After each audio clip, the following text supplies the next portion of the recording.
RSA crypto system, a particular A uses two prime number P is equal to 13 and Q is equal to 17 to generate the public key and private key. If public key of A is 35, then private key of A is what? So N is equal to P into Q.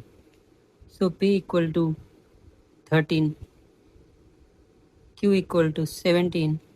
So answer of N is 2 to 1. So now we calculate Pn, which is P minus 1 into Q minus 1, which is 12 into 16, which is 192. तो अब मैंने table बना लिया. इसमें ए क्या है? तो ए है 192.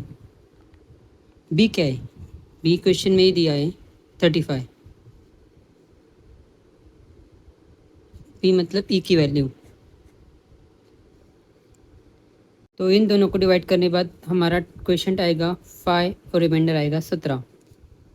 S1 और S2 की वैल्यू पहले से ही दी हुई रहती है, जैसे कि 1 0 और T1 T2 की 0 1.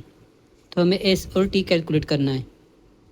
सो S कैलकुलेट करने का फार्मूला है S1 minus Q into S2 और T कैलकुलेट करने का फार्मूला है T1 minus Q into S2. फार्मूले में वैल्यू पुटअप करने के बाद हमारी S की वैल्यू आई 1 और T की वैल्यू आई -5.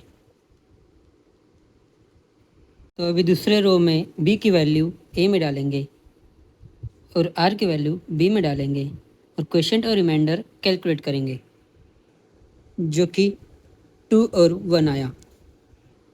अभी मोस्ट इम्पॉर्टेंट स्टेप, S2 की वैल्यू S1 में डालेंगे, S की वैल्यू S2 में डालेंगे, मतलब हेरा फेरी करेंगे. जैसे अभी T2 की वैल्यू T1 में और T की वैल्यू T2 में. और अभी हम इस फॉर्मूले से S और T कैलकुलेट करेंगे. S आया -2 और T आया 11. फिर से B की वैल्यू डालेंगे A में और R की वैल्यू डालेंगे B में और क्वेश्चन और रिमाइंडर कैलकुलेट करेंगे, जो कि 17 और 0 आया. सो रिमाइंडर 0 आने के बाद आगे कैलकुलेट करने का नहीं. हमारा T क्या है? T है 11, मतलब 11.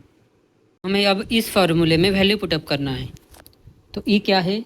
35, तो इधर लिखेंगे. D क्या है? 11, तो वो भी इधर लिखेंगे. मॉड किसका करना है? पाई n का. n की वैल्यू है 192, 192 लिखेंगे इक्वल टू 1. 35 इंटू 11 क्या हुआ? 385.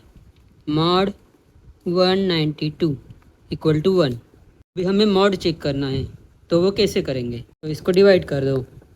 192 का 384, आंसर आया 1, रिमाइंडर आया 1, ये आया 1.